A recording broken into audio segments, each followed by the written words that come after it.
Bueno, magandang araw po sa inyong lahat mga kaibigan, mga kapatid. Ito po muli ang inyong lingkod, Pastor Lahi. At ating palatuntunan sa The Kingdom of God and His Righteousness. At binabati ko po lahat ng ating mga kapatiran sa buong daigdig. At sa pangalan po ng isang tayong bugtong at buhay na Diyos ng mga Diyos, Panginoon Kristong pinakamakapangyarihan sa lahat, ang pagpapala, kapayapaan, pag-iingat, mabuting pangatawan ay sa inyo sa araw na ito mga kapatid. At binabati ko rin po ang ating kapatid dyan na nandyan po ngayon sa Saudi Arabia, si Brother Ino. Magandang araw sa iyo dyan, Brother Ino. Sana nasa mabuti kang kalagayan at ligtas sa namang kapamakan. Binabati ko rin po ang ating mga kapatiran sa buong Luzon, lalo na po kay Nanay Bibiuna na nag-message po sa atin. Nanay Bibiuna, magandang araw po sa iyo. Nawa ikaw ay nasa mabuting kalagayan, ganoon din po ang iyong pamilya. At sana ligtas kayo at walang anumang karamdaman o nahawa man sa sakit ng coronavirus. At binabati ko rin po ang ating mga kapatid dyan sa Nueva Ecija, sa lahat ng taga Nueva Ecija. Lalo na po kay Nanay Luming na bago lang po nag-celebrate ng kanyang karawan. Happy birthday po, Nanay. Halinawa, bigyan ka pa ng mahabang buhay, ng bugtong at buhay na Diyos. Bigyan ka ng pagpapala at marami pang mga araw na makapiling mo ang iyong mga mahal sa buhay.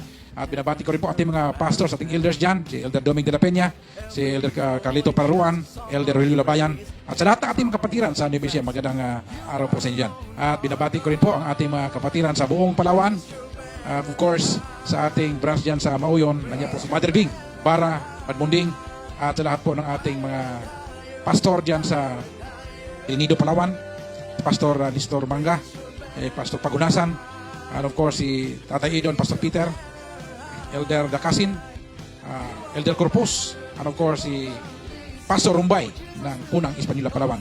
Magandang araw po sa inyong lahat, mga kaibigan, mga kapatid. Binabati ko rin po yung ating mga kapatid dyan sa Mindanao, ating mga kapatira, ating mga pastor. Pinangunahan po ng ating masipag at maasahan ating Pastor Ahmad Chubutilaw at ang kanyang may bahay, Sister Nets. Magandang araw sa inyo dyan. And of course, sa Division 1, Pastor Ben, Pastor Noriel, magandang araw. At sa lahat ng ating mga kapatiran dyan sa Cagayan de Oro, kina Sister Lloyds, at kinanay Tatay Cirillo, magandang araw sa inyo dyan sa Makahambos, sa Cagayan de Oro. And of course, sa ating mga kapatiran dyan sa Iligan, kina Sister Mela Kabasag, and of course si Brother Ryan Redoble, Sister Yona, Brother Eli, at sa Brother Gilbert, of course mga kapatid.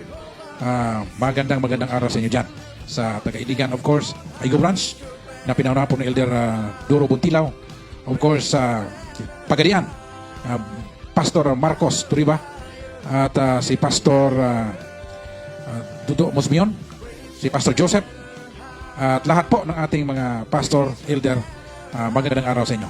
Kaya po tayo nagkaroon ng ganitong programa dahil marami po ang nagtitext sa akin at nagtatanong patungkol po sa kalagayan ng ating panahon ngayon. At alam po, very alarming po. Kahit saan ka pumunta, mabasa mo sa mga news feed sa Facebook, i-Google search mo, sa YouTube. Yan yung ang balita ngayon. Wala na pong dyaryo mga kapatid. Pero bago pa man ho nangyari yan mga kapatid, ang mga tao talaga ay interesado na kung ano mangyayari sa huling kapanahunan. At I'm not only talking about anong mangyari sa huling kapanahunan sa araw nito. Ang pag-usapan po natin ngayon mga kapatid ay anong buhay meron ka sa huling kapanahunan. Kung gusto po natin mga kapatid na lahat po tayo ay gusto nating makapasok sa kaharian ng bugtong at buhay na Diyos. Maraming gustong pumunta ng langit. Pero ang tanong po mga kapatid, yung buhay ba natin, yung karakter ba natin ay papunta ng langit? Kasi pag tinanong mo po ang kahit sino na gusto pumunta ng langit, lahat po gusto pumunta ng langit. Pero yung requirements po na pumunta ng langit mga kapatid, yun po ang problema, yun po ang wala mga kapatid. Kaya maghanda po tayo sapagkat malapit na po ang pagbabalik ng ating bugtong at buhay na Diyos ng mga Diyos. Panginoon Kristong pinakamakapangyarihan sa lahat. At bago po mag-umpisa mga kapatid, bibigyan ko kayo ng isang kwento. Ito ay alam na alam po ng karamihan. Ito ay biro. Subalit meron po tayong mapupulot na isang aral. Mayroon po isang barbero na nanggugupit at ang kanyang ginugupitan po ay isang Amerikano. At habang ginugupitan niya po ang Amerikano mga kapatid, enjoy na enjoy po siya. Dahil first time po niya magkaroon ng customer na Amerikano. At habang nagugupit siya mga kapatid ay natapos niya na yung kanyang ginugupit. Nagkaroon po ng problema ang barbero mga kapatid sapagkat hindi niya alam kung ano ang sasabihin sa merkado. Natapos na yung kanyang ginugupit. Kaya nung matapos na po niyang gupitan yung Amerikano, ang sabi po niya sa Amerikano, sabi niya, Joe, this is your the end. Mga kapatid, nakakatawang kwento mga kapatid. Pero sa ating panahon ngayon, nandito na po tayo mga kapatid sa realidad, ang katotohanan. At bilang pambugan na talata mga kapatid, mababasa po natin sa unang Pedro, Kapitulo 4, versikulo 7 hanggang 11. Purihin po ang bugtong at buhay na Diyos. Babasahin po natin. Ito po ang sabi mga kapatid. Unang Pedro 4, 7, 11. Ngunit ang wakas ng lahat ng mga bagay ay malapit na. Kayo nga'y mangagpakahinahon at mangagpuyat sa pananalangin. Nauna sa lahat ay maging maningas kayo sa inyong pag-iibigan, sapagkat ang pag-ibig ay nagtatakip ng karamihang kasalanan. Na mangagpatuluyan kayo ng walang bulong-bulungan, na ayon sa kaloob na tinanggap ng bawat isa, ay ipaglingkod sa inyo rin, na gaya ng mabubuting katiwala ng masaganang biyaya ng Diyos. Na kung ang sino may nagsasalita ay gaya ng sa mga aral ng Diyos, kung ang sino man ay nangangasiwa ay gaya ng sa kalakasang ibinibigay ng Diyos, upang ang Diyos ay papurihan sa lahat ng mga bagay sa pamamagitan ni Jesucristo, na sa Kanya ang kalawalatian at ang paghari magpakailanman, siya nawa. Alam niyo mga kapatid, habang binabasa po natin ang talatang itong unang Pedro 4:7, ay nakakapangilabot po mga kapatid sapagkat sinabi po dito, ngunit ang wakas ng lahat ng mga bagay ay malapit na. Alam mo, pag nanonood ka ng pelikula o mayroon kang pinapanood na teleserye o drama, mayroon talagang time na magtatapos yan. Ang umaga, pag sikat ng araw, pagkagabi, lulubog ang araw. May katapusan ng lahat. Pag nag-aaral ka, gagraduate ka. May oras ng kapanganakan, may oras ng kamatayan mga kapatid. May katapusan.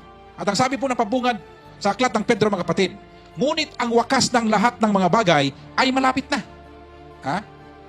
Naitanong mo na ba sa sarili mo mga kapatid, what if kung dumating ang bugtong at buhay na Diyos? Ligtas ka ba?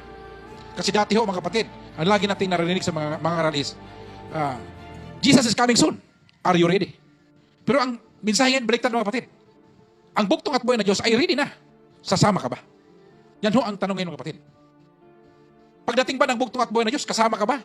O maiiwan ka? Yan po ang mga tanong mga kapatid. At paano yung pamilya mo? Kasama mo ba siya pagdating ng panahon? Handa ka ba sa pagbabalik ng bugtong at buhay na Diyos? Yan ho isa sa mga katanungan mga kapatid na dapat na tayong magmuni-muni. Yung iba hindi pa po sigurado. Sabi nila, sana dumating na yung bugtong at buhay. Sabi naman ng iba, Lord, wag muna. Wag ka muna dumating, hindi pa kami handa. At minsan mga kapatid, one time, nag-usap kami ni Mother Louie, sabi niya, may nagtatanong ho mga kapatid, sigurado na ba kayo na sumama kayo kay Pastor Lai, ligtas kayo? Sabi ko mga kapatid, sigurado na ligtas kayo mga kapatid. At alam mo kung bakit? Sapagkat ang bugtong at buhay na Diyos ng mga Diyos, Panginoon Jesucristo na pinakamakapangyarihan sa lahat, kapag yan ay nanahan sa puso mo mga kapatid, tiyak at sigurado na ikaw ay ligtas na. Purihin po natin ang bugtong at buhay na Diyos. Yan lang po mga kapatid.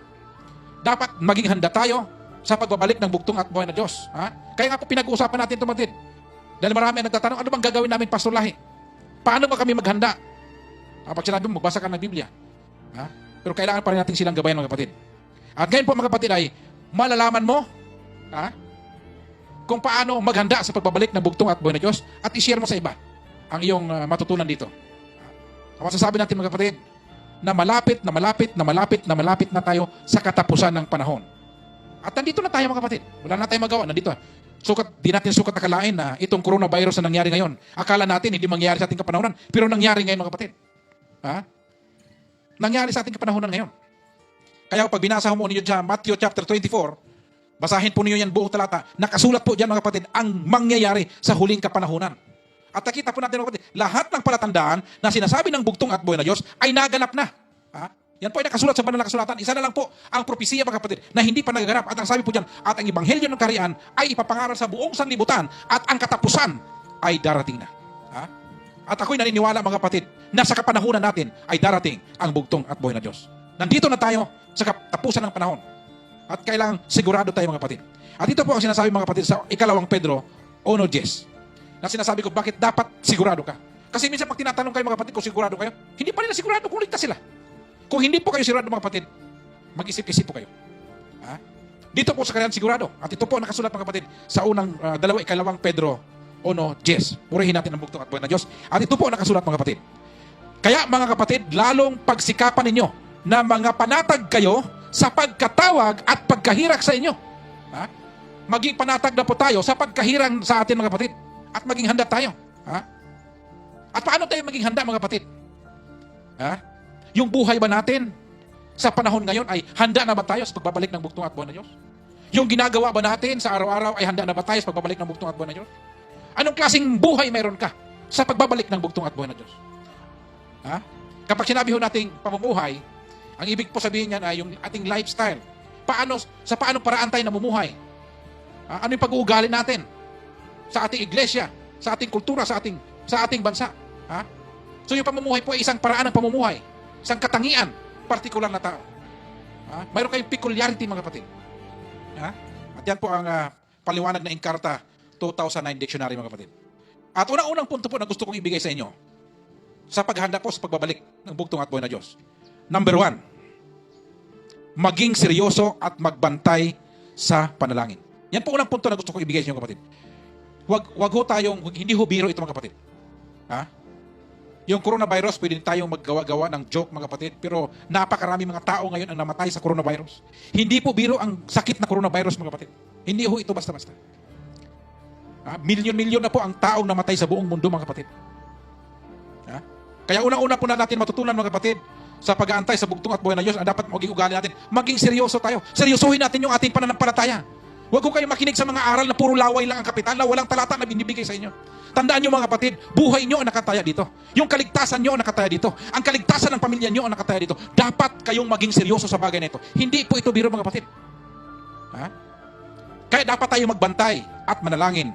Yan po ang unang-unang dapat natin gawin sa pag-antay natin sa bugtong at buhay na Diyos. Ang sabi po sa unang Pedro 4:7, ngunit ang wakas ng lahat ng mga bagay ay malapit na. At itong sinulat ito, matagal po ito sinulat, mga kapatid. Nandito na tayo sa fulfillment ng prophecy na ito, mga kapatid. Kayo nga'y mangagpakahinahon at mangagpuyat sa pananalangin. Mahinahon. Karamihan sa atin, mga kapatid, ay hindi mahinahon pagdating sa coronavirus. Marami hong tao nagpanik, nagkagulo, mga kapatid. At ang payo po sa atin, dito sa aklat ni Pedro, mga kapatid, ay mangagpakahinahon kayo. Mangagpuyat sa panalangin. Ano ba pinagpupuyatan natin? Pinagpupuyatan natin manood ng pelikula, pinagpupuyatan natin maglaro ng Dota. Yan ba ang dapat natin gawin? Dapat manalangin tayo, mga kapatid. Magpuyat tayo sa panalangin. Ipanalangin natin yung ating mga mahal sa buhay. Ipanalangin natin yung ating mga frontliners. Ipanalangin natin yung ating mahal na Pangulo, mga kapatid. Ang ating mga pinuno ng ating bansa upang tayo ay sama-samang mapagtagumpayan itong sakuna o trahedya o pandemic na ito nangyari sa ating bansa, mga kapatid. Dapat yan po ang ating pinagpupuyatan. Episo Kapitulo 5, versikulo 15 hanggang 16. Ito po ang sinasabi. Purihin ang bugtong at buhay na Diyos. Mangag-ingat nga kayong lubos kung paano kayo lumalakad. Huwag gaya ng mga mangmang, kundi gaya ng marurunong. Na inyong samantalay ng panahon sapagkat ang mga araw ay masasama. Huwag po tayo magkapangmangmang, kapatid. Alamin po natin. Nandito na tayo sa katapusan ng ating panahon. Nangyayari na sa atin, mga kapatid. Hindi na po ito biro, mga kapatid. Ang gawin po natin, mga kapatid, kailangan mag-focus tayo. Gawin natin yung dapat natin gawin. Huwag tayo magpatumpik-tumpik pa. Huwag natin gawin kung ano mga bagay pa na hindi related sa ating kaligtasan. Kaya mag-focus po tayo. Marami pong nakaka-distract sa atin. Marami nakaka-distract sa atin, mga kapatid. Dahil ang mundo ito, napakaraming ino-offer sa atin ang mundong ito. Maraming entertainment na binibigay sa atin para maging masayang tao. Para ma-distract tayo at hindi natin mabigyan ng pagkakataon, mabigyan ng halaga kung ano yung mga bagay na mas importante na dapat natin pagtuunan ng pansin. At sabi, kailang linisin natin yung ating isipan at magmatyag at manalangin. Magbantay po tayo, mga kapatid. Ngayon po ang panahon na tayo ay manalangin, mga kapatid. Ang sabi po ng bugtong at buhay na Diyos sa Mateo 26:41, ito po ang sabi niya, purihin ang bugtong at buhay na Diyos. Watch and pray so that you will not fall into temptation. Magbantay kayo na huwag kayong mahulog sa tukso.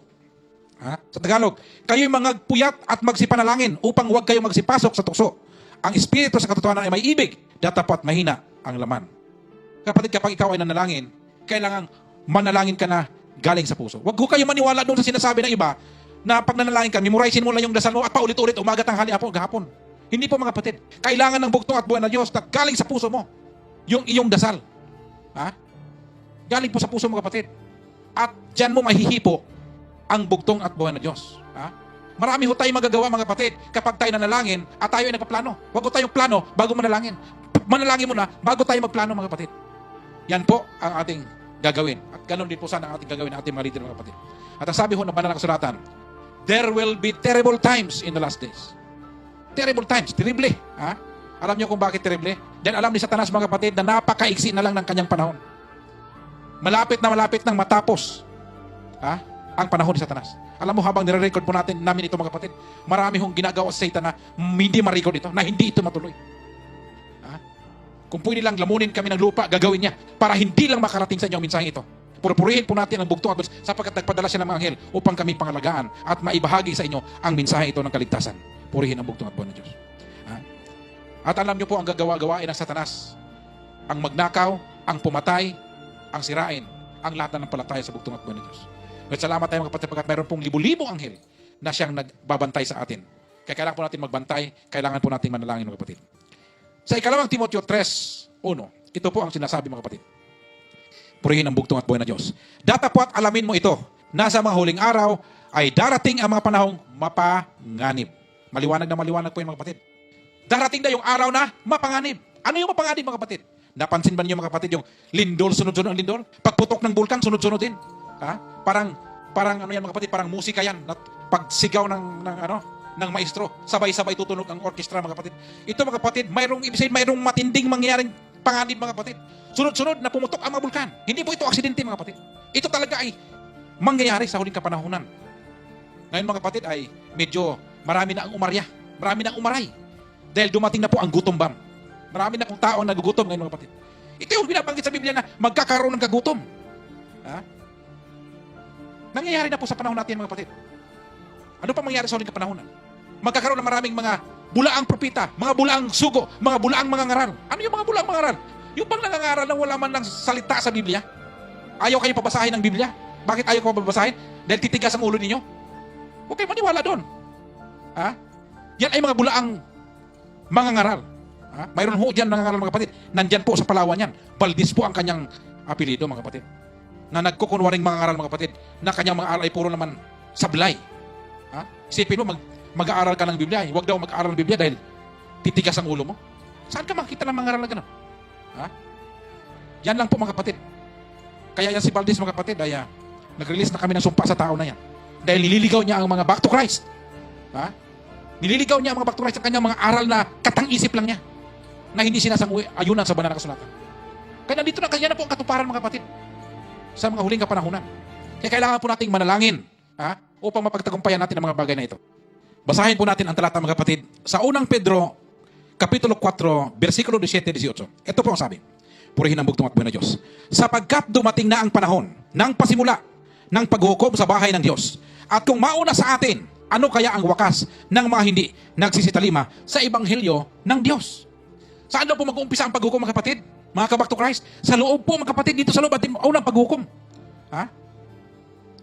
Kaya yung mga back to Christ mga kapatid, yung mga nakikinig ngayon, back to Christ kayo.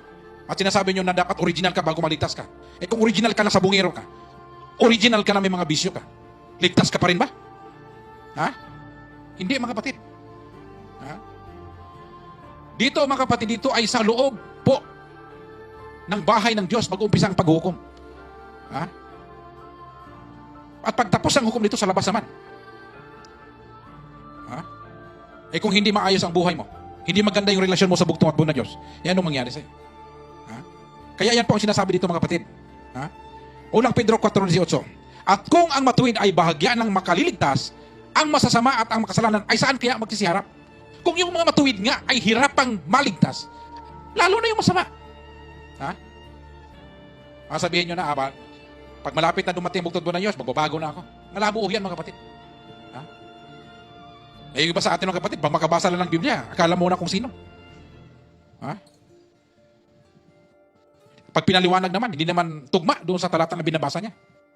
At sabi ito, mahirap po sa mga matuwid na maligtas. Ay, paano pa yung masama? Paano sila iligtas? Kaya kailangan po maging seryoso ka, maghanda ka at manalangin. Pangalawa mga kapatid na punto, taglayin at ipakita ang bunga ng Espiritu. Dapat mga kapatid, mayroon kang bunga ng banal na Espiritu sa buhay mo. Basahin po natin sa unang Pedro 4:8 at saka sa Galacia Kapitulo 5, versikulo 22-24. Purihin ang bugtong at buwan ng Diyos. Sa unang Pedro 4:8, ito po ang sinasabi. Nauna sa lahat ay maging maningas kayo sa inyong pag-ibigan, sapagkat ang pag-ibig ay nagtatakip ng karamihang kasalanan. Maningas ba yung pag-ibig niyo mga kapatid? Nag-aapoy ba? Naglalagablab ba yung pag-ibig mo sa iyong kapatid sa pananampalataya? So yan po ang unang mga kapatid. Ha? Taglayin mo. Galacia 5:22-23. Datapot ang bunga ng Espiritu ay, anong bunga ng Espiritu? Pag-ibig, katuwaan, kapayapaan, pagpapahinuhod, kagandahang loob, kabutihan, pagtatapat, kaamuan, pagpipigil. laban sa mga gayong bagay ay walang kautusan. Ha? Ipakita po natin itong bunga ng Espiritu, mga kapatid, sa ating buhay. Ikalawang Timoteo 3, versikulo 2:4. Sapagkat ang mga tao ay magiging maibigin sa kanilang sarili, maibigin sa salapi, mayayabang, mga mapagmamalaki, mapagtungayaw, masuwayin sa mga magulang, mga walang turing, mga walang kabanalan, walang katutubong pag-ibig, mga walang paglulubag, mga palabintangin, mga walang pagpipigil sa sarili, mga mabangis, hindi mga maibigin sa mabuti, mga lilo, ibig sabihin, mga manluloko, ha? Mga sinungaling, ha? Katulad po ni Valdez, mga kapatid, mga matitigas ang ulo, mga palalo, mga maibigin sa kalayawan, kaysa mga maibigin sa Diyos. Ha? Ito po, mga kapatid, ang nangyayari sa huling kapanahunan. Ganito po ang attitude ng mga tao, mga kapatid. At minsan po, mga kapatid, nung nandito yung bugtong at buhay na Diyos, habang siya po ay nagugutom, napadaan po sa isang puno sa fig tree. At tumingala siya, mga kapatid, nakita niya maraming dahon, green. Kasi yung puno po ng fig tree, mga kapatid, malalaman mo na yung bunga kapag green na green ang dahon niya. So, balit nung lumapit po yung bugtong at buhay na Diyos, mga kapatid, wala pong bunga. Kaya ang ginawa po ng bugtong at buhay na Diyos, mga kapatid, sinumpa niya yung fig tree. Ha? Sa Matthew 21, 18-19, kasi ito pong sabi, mga kapatid, pagka umaga nga nang siya'y bumabalik sa bayan, nagutom siya. 19, at pagkakita sa isang puno ng igo sa tabi ng daan, ay kanyang nilapitan, at walang nasumpungang anumang doon, kundi mga dahon lamang. At sinabi niya rito, mula ngayon huwag kang magbunga kailanman, at pagdakay natuyo ang puno ng igos. Ito po yung igos, mga kapatid. Hindi na, walang bunga. Ang tinutukoy po natin dito na bunga, mga kapatid, sa ating buhay, ay yung bunga ng banal na espiritu ng bugtong at buhay na Diyos, mga kapatid. Juan 15:8. Purihin ang bugtong at buhay na Diyos. Ito po sabi, sa ganito'y lumuluwalhati ang aking Ama, na kayo'y magsipagbunga ng marami, at gayon kayo'y magiging aking mga alagad. So bilang anak ng bugtong at buhay na Diyos, bilang alagad ng bugtong at buhay, the first evidence of you as a disciple of Christ, dapat mayroon kang bunga, mga kapatid. Ha? Bunga ng kaluluwa, bunga ng mabuting asal, bunga ng katotohanan, mga kapatid. At ito daw po yung panahon, mga kapatid, na bago dumating ang bugtong at buhay na Diyos, dapat mayroon kang bunga ng banal na espiritu sa iyong buhay. Ngayon, karamihan po ng mga tao ngayon, mga kapatid, ay bunga ng kasinungalingan, bunga ng kadiliman, bunga ng maling aral, mga kapatid. Ha? Yan ho ang nakikita natin ngayong kapanahonan. At ang sabi ng Banal na Kasulatan, darating ang araw, ang pag-ibig ng tao ay lalamig. Ha? Lalamig, mga kapatid. At nangyayari na po sa ating kapanahonan yan. Juan 13:35, ito po ang sabi. Sa ganito'y mga kikilala ng lahat ng mga tao na kayo aking mga alagad, kung kayo'y may pag-ibig sa isa't isa. Yun po ang palatandaan, mga kapatid. Sa isang totoong mga lingkod o mga bayan ng Diyos, ay mayroong pagmamahalan sa bawat isa.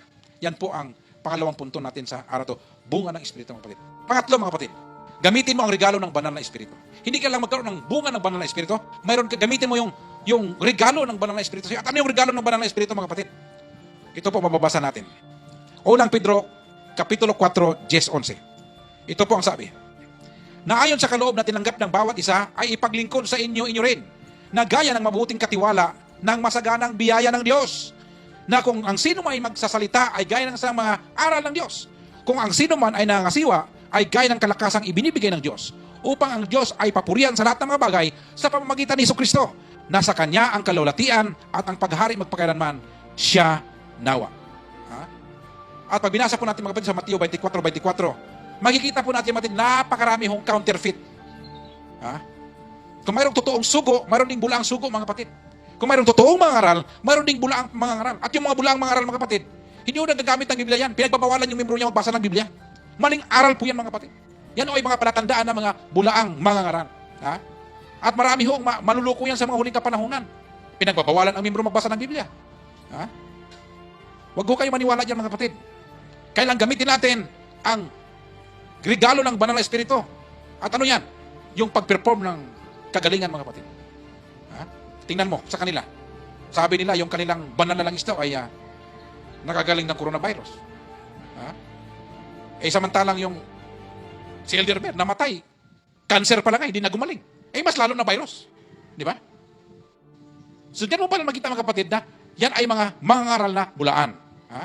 At wala na ibang panahon, mga kapatid, na gagamitin natin ang kapangyarihan ng banal na Espiritu, mga kapatid. Ngayong kapanahonan ito ay ipapakita ng bugtong at buhay ang kanyang kapangyarihan, ang kanyang milagro, mga kapatid. Nabubuhay na tayo sa kapanahonan natin ngayon. At ang sabi po ng bugtong at buhay sa kanyang mga alagad, mayroon po siyang ibinigay, mga kapatid, na isang talinghaga. Diyan po sa Matthew chapter 25, verse 14-28. Basahin po ninyo yan pag uwi ninyo sa bahay ninyo.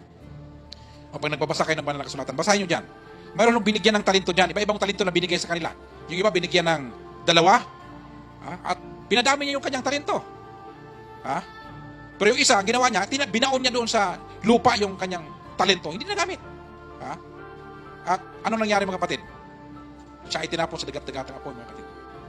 Sa ating kapanahonan ngayon, kung hindi tayo magamit ng bugtong at buhay na Diyos ngayon, kailan tayo gagamitin? Huwag ko kayong maniwala mga kapatid na sa pangangaral ng Ebanghelyo ng Karian, si Pastor Lahi ang mangaral. At ako'y natutuwa at I wanna lift up Pastor Ben and Pastor Noriel dahil nagla-live na rin po sila ngayon. Purihin po natin ang bugtong at buhay na Diyos. Nandyan si Pastor Mancho nagla-live din. Si Brother Gilbert nagla-live na rin. Marami na mga kapatid na nagla-live. At pinapakita lang mga kapatid na ginagamit nila yung talento na mayroon sila para sa gawain ng bugtong at buhay na Diyos. Gamitin po natin ang talento na yan. Inihanda po tayo ng bugtong at buhay na Diyos sa ating kapanahonan ngayon. Ito na po tamang panahon na gamitin natin ang talentong ito. Ika-4 po mga kapatid na dapat mayroon tayo sa huling kapanahonan. Maghanda ka sa panahon ng pag-uusig. Paghandaan mo yan. Kaya sinasabi ko sa ating mga pastors at mga leader na mag-prepare kayo ng bundok, magtanim na kayo ng mga gulay, ng mga puno, ng mga lahat ng pangailangan mga kapatid. Para pagdating ng pag-uusig, meron kayong pag-akyat nyo ng bundok mga kapatid. Meron kayong makakain doon. Hindi na ho pwedeng bumili. Pag dineclare na yung sandilo mga kapatid, hindi na tayo pwedeng bumili ng ano mga gusto nating bilhin. Ngayon pala nga, sa lockdown pa lang mga kapatid, hindi na tayo pwedeng lumabas. Ay mas lalo na mga kapatid sa panahon ng sandilo. Hindi na tayo pwedeng bumili kapag wala tayong tatak mga kapatid. So yan po mga kapatid, maghanda tayo sa darating na pag-uusig. Sabi po mga kapatid sa 2 Timoteo chapter 3 verse 12. In fact, everyone who wants to live a godly life in Christ Jesus will be persecuted. Kapag ikaw ay gumawa ng tama mga kapatid, ipipersecute ka. At tinan mo si Pastor Lahi, marami ang nag-uusig sa akin.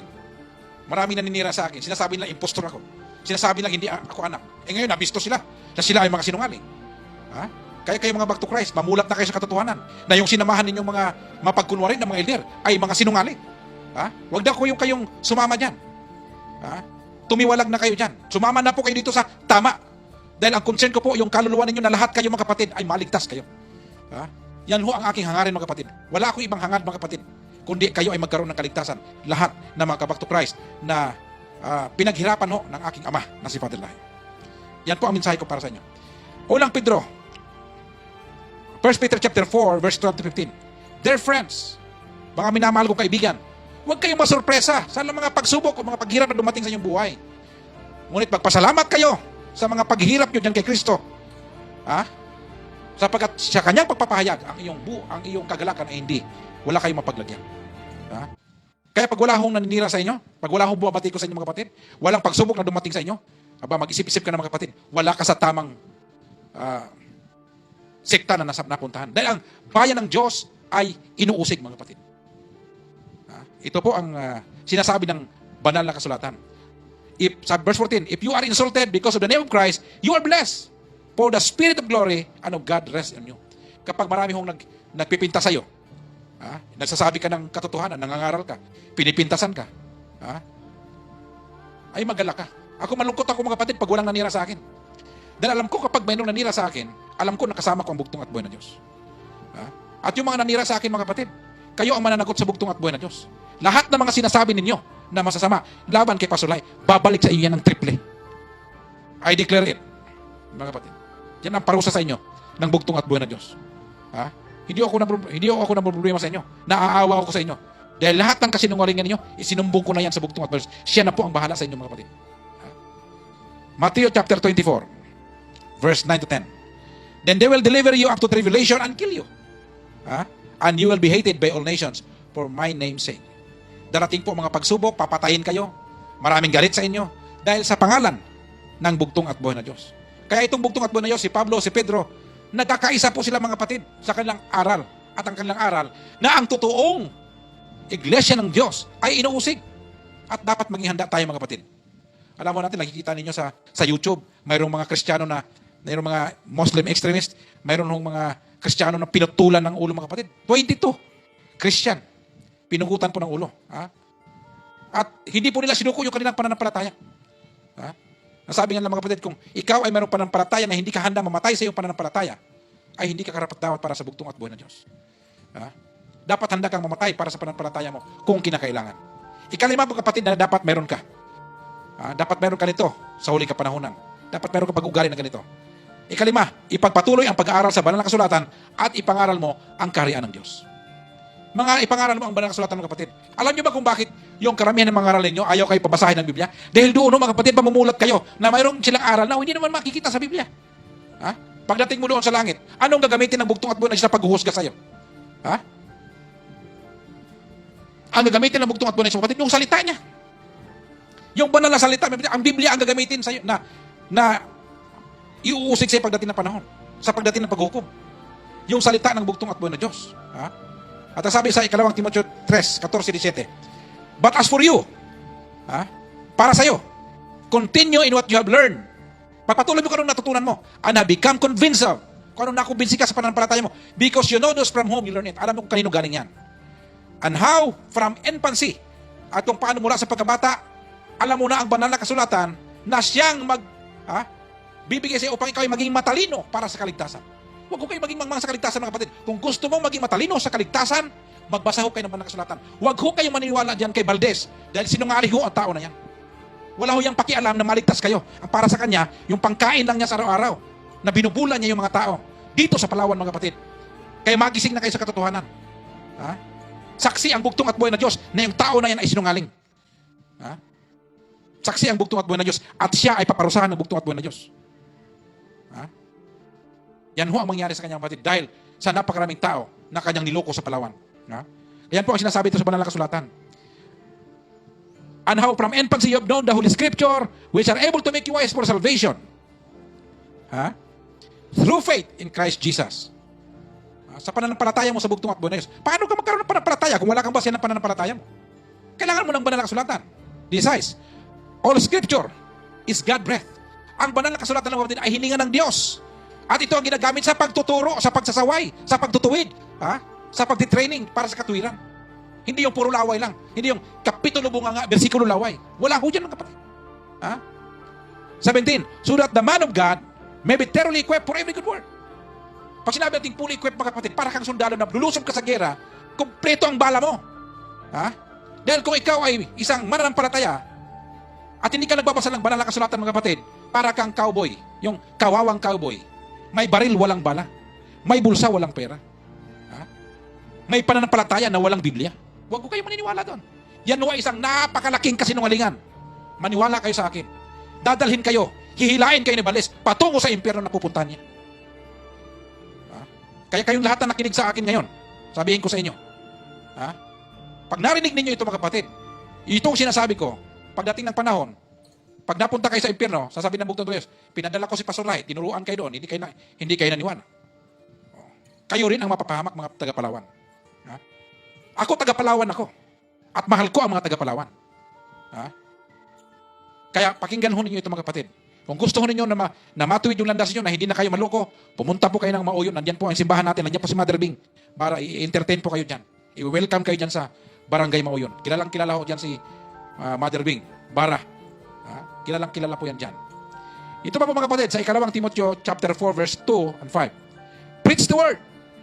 Ipangaral mo ang salita. Be prepared. Maging handa ka. In season and out of season. May coronavirus man o wala, mangaral ka. Ipagpatuloy mo, ipakilala mo ang bugtong at buhay na Diyos. With great, correct, rebuke, and encourage. Ituwid mo yung mali. Sawayin mo ang mali. At encourage mo ang mga kapatiran. With great patience and careful instruction. Ito po tinuturo natin, mga kapatid.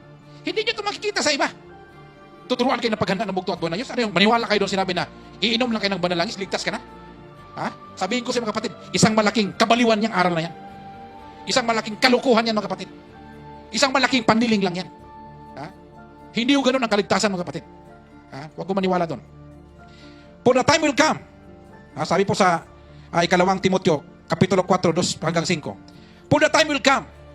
Darating po ang panahon when men will not put up with sound doctrine. Darating daw po ang panahon, mga kapatid, na ang mga tao ay hindi makikinig sa aral na nagmumula sa Biblia. Yung tamang aral. At makikinig lang sa bersikulo laway, kapitulo bunganga. Maghanap sila ng mga aral na tuturuan sila ng mga aral na gusto nilang marinig. At tatakpan nila ang kanilang tainga sa katotohanan. They will turn their ears away from the truth and turn aside to myth.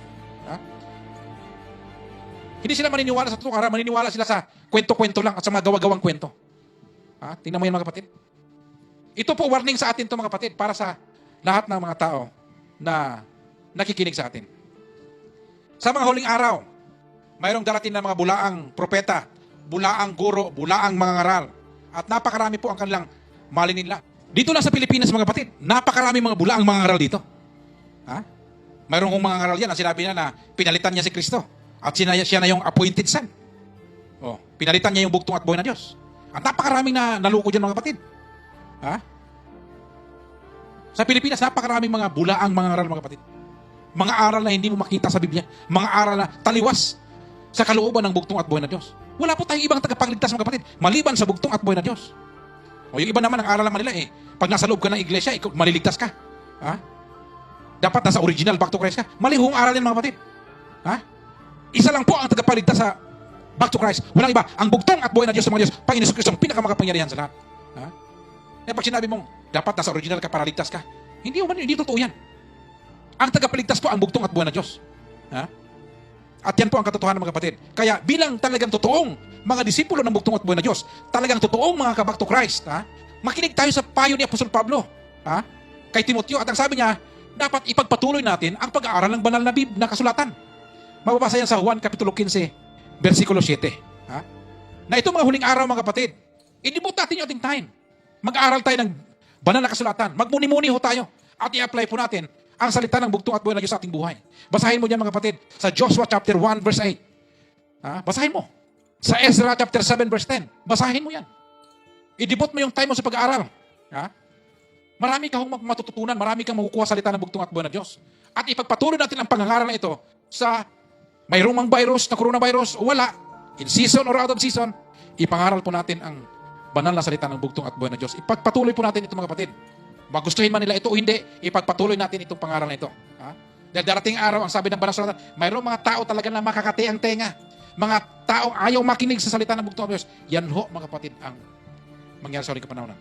Ika-anim po na dapat matutunan natin. Gawin mo ang gawain ng isang ibanghilista. Gawin mo ang gawain ng isang ibanghilista. Diyan po sa ikalawang Timoteo, Kapitulo 4, versikulo 5. Ito po ang sabi. But you, ikaw, keep your head in all situation, endure hardship, do the work of an evangelist, discharge all the duties of your ministry.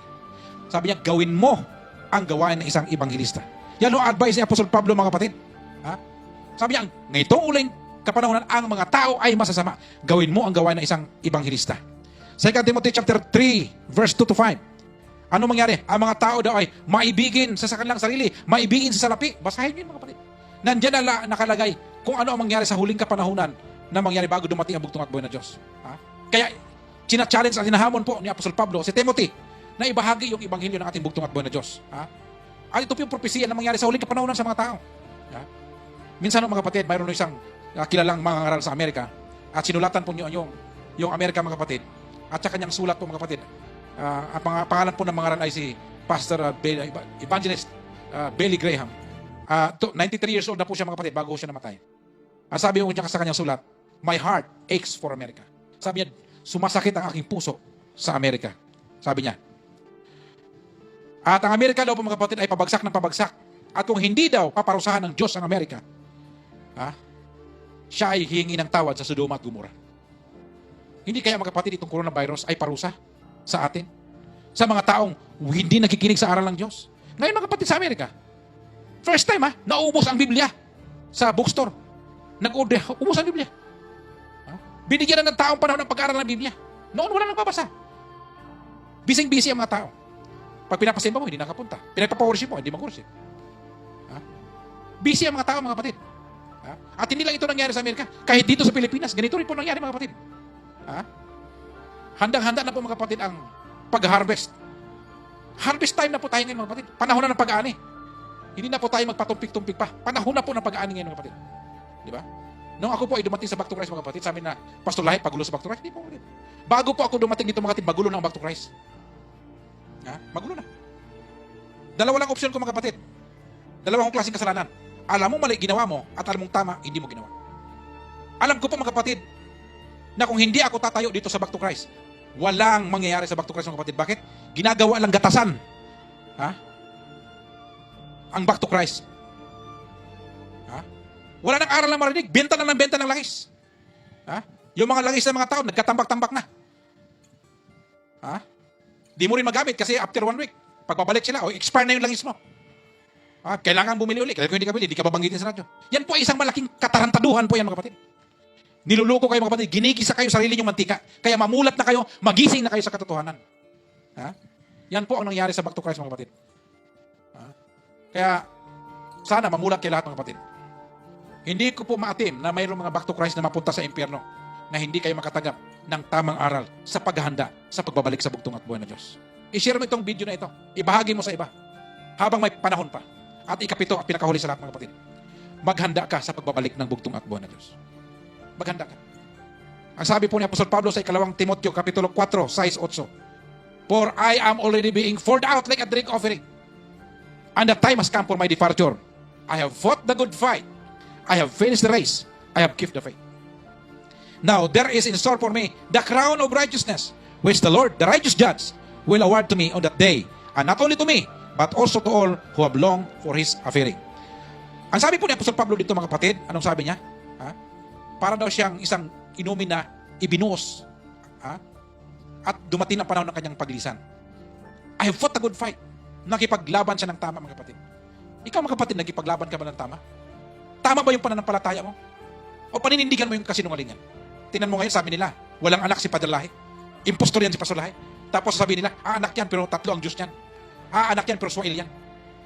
Kahit anong mga paninira ang gawin nila, mga kapatid, para lang maniwala sa kanilang mga tao. Pero ito ang sinasabi ko sa inyo, kapatid. Hindi sa lahat ng pagkataon ang mga tao ay maluluko ninyo.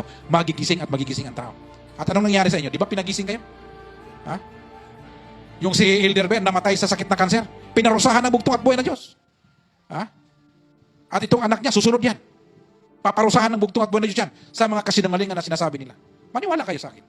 Totoo yan. Ha? Yan po, mga kapatid, ang katotohanan.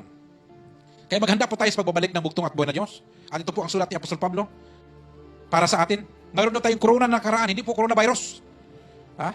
Mayroong corona na nakalaan sa atin, mga kapatid. Ang gagawin natin, makipaglaban tayo ng tama. Ha? Tapusin natin ang laban. Ha?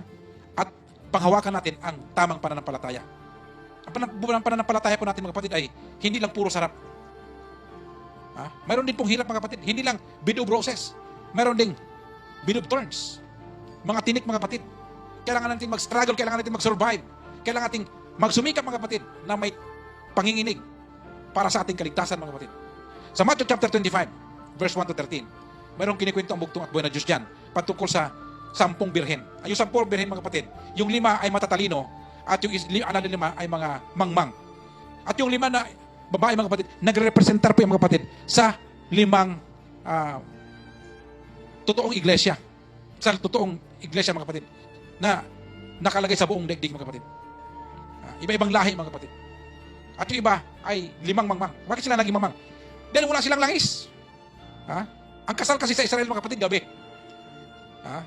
At yung mga tao, nag-antay sila sa pagdating na ikakasal. May dala silang ilaw. Ang problema, wala silang langis. Ano ba yung langis, mga kapatid? Yung langis ay yan yung banal na espiritu, mga kapatid. At yung ilawan, yan yung banal na aklat. Ha? Yan yung mga kapatid. Dapat meron kayong banal na aklat. Mayroon kayong langis na nagsisimbolo sa banal na espiritu, mga kapatid. At yan po ang binigay sa atin ng bugtong at buhay na Diyos na halimbawa sa atin, mga kapatid. At ang sabi niya doon, hindi nyo alam kailan darating. Kaya magbantay kayo. Hindi nyo alam kung anong oras, anong araw, ang pagbabalik ng anak ng tao. Pinapahanda po tayo, mga kapatid. Alam niyo, mga kapatid, ako po ay mahilig ko akong mag-travel around the world. Marami na po akong bansa na napuntahan. Makapunta na ako sa iba't ibang lugar. At isang ako po ay pumunta ng Japan. Isa po ang Japan sa isang lugar na gusto-gusto kong marating. Ako po ay nakarating ng Osaka. At gusto ko makita yung mga temples doon, yung mga bahay ng mga Japanese. Gusto ko makita, mga kapatid.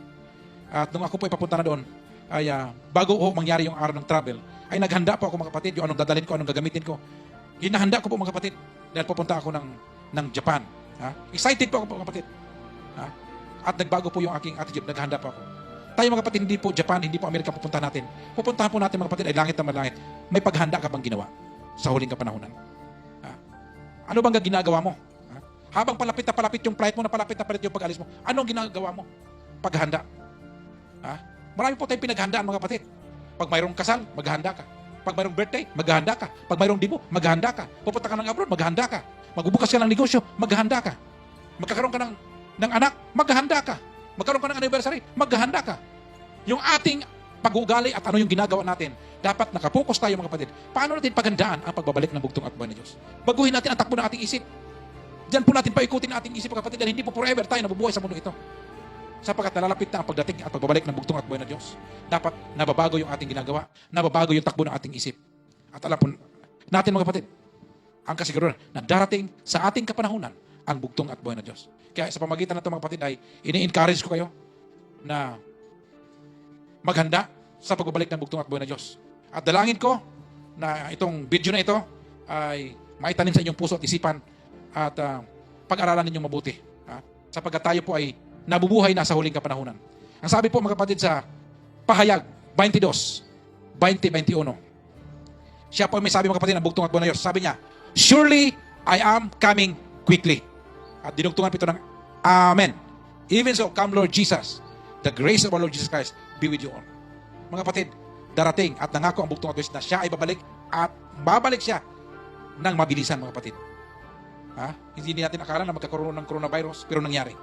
Ganun din po sa pagbabalik ng bugtong at buhay ng Diyos. Pero at tanong mga kapatid, anong buhay meron ka sa pagbabalik ng bugtong at buhay ng Diyos? Anong mayroong attitude ka, pag-ugali sa huling kapanahonan bago dumating ang bugtong at buhay ng Diyos? Yan po ang katanungan na gusto kong iwan sa inyo.